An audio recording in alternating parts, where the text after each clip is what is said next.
If you think India became an IT superpower because Indians are good at technology, you completely misunderstood the story.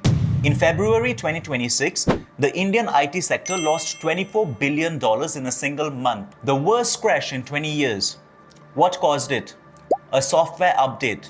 An AI company called Anthropic released Claude Cowork. And here's where the national embarrassment begins. That same week, India hosted its biggest AI summit. Sam Altman, Sundar Pichai, Mukesh Ambani were all there. But you know what went viral? An Indian university displaying a Chinese robot dog as AI innovation and calling it their own. It became an international joke. But here's the part nobody talked about. The AI threatening Indian IT was built by Indian researchers. I'll show you exactly how that happened. But first, let me tell you how we got here in the first place. For the last 25 years, Indian IT ran on one very simple idea. Do the same work as the West and charge less. That idea just died. Here's what actually happened. A software engineer in New York costs about $150,000 a year. The same engineer in Bangalore costs $15,000 a year. Same degree, same skills at a fraction of the cost. So American companies started moving work to India. Everything that could be done remotely got shipped to India. And Indian IT companies understood the game perfectly. They built a business model around it. Bill per head. Think of it like a labor contractor. Hire a worker for 800 rupees, send him to a job paying 2,500 rupees.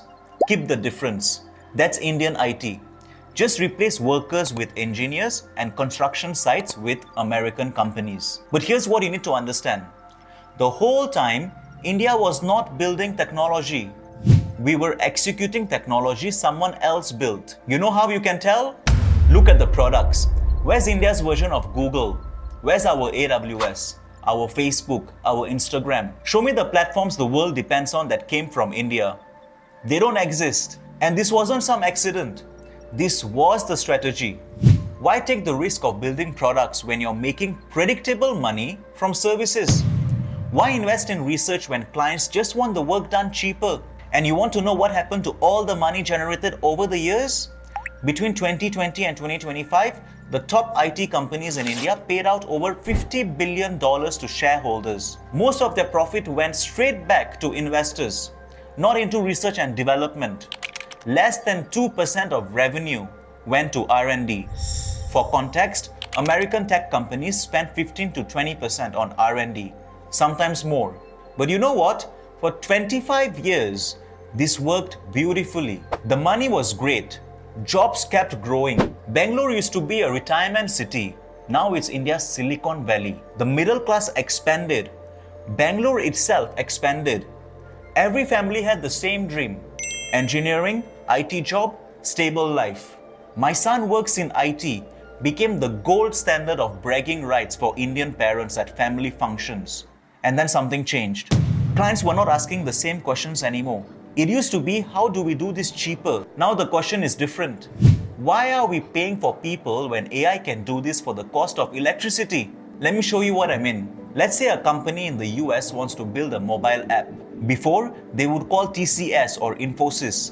A full team worked on the project. 2 weeks of work, bill by the hour. Today, you tell Claude to build it. You need one human developer to supervise it, done within a day. You see where this is going? This is brutal for India because the Indian IT model was built on volume.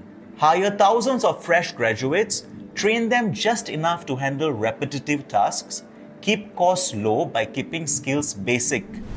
But repetitive tasks and structured work is exactly what AI does best. When your whole advantage is doing repetitive work cheaply and machines do it for nearly free, you've got a serious problem. The numbers are already showing it. Hiring dropped 90%. TCS alone cut 20,000 jobs in a single quarter. And it's not just a bad phase. They didn't just cut fresh graduates. They cut project managers, the guys managing the teams. You only cut those people when you know the business model is not coming back. Here's something even more insane. Anthropic, the company that made Claude, is about 5 years old. Their valuation, $380 billion. Now take India's entire IT empire, TCS, Infosys, Wipro, HCLTech Mahindra. 30 years of history, over 5 million employees combined. Their total valuation? Around $240 billion. A 5-year-old AI company is worth more than India's 30-year-old IT sector. But wait, remember what I said at the start? About how Indians built this AI that's destroying us? Let me show you exactly what I meant.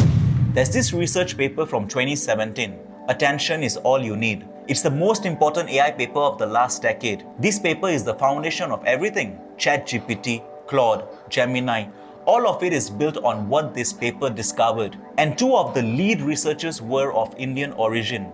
Ashish Vaswani from BIT Mesra, Jharkhand. Nikki Parmar, a prodigy from a regular college in Pune. They built the transformer architecture, the thing that makes modern AI possible, the thing that's now replacing Indian IT workers. Where did they do this research? Google, California. We invented the core technology and then handed it over to the American companies.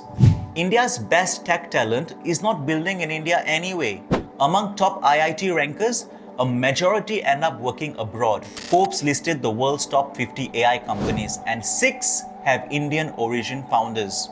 Indians are building the AI future from someone else's country. And what's happening back home? Nandan Nilekani, Infosys co-founder, said it himself.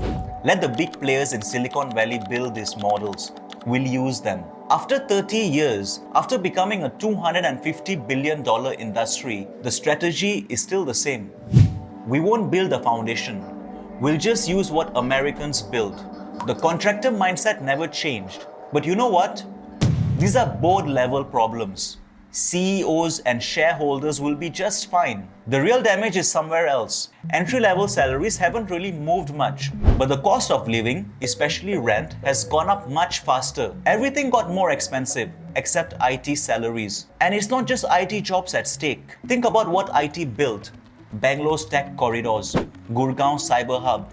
These cities' entire modern identity came from IT money. For every IT job, roughly 3 to 4 other jobs exist around it.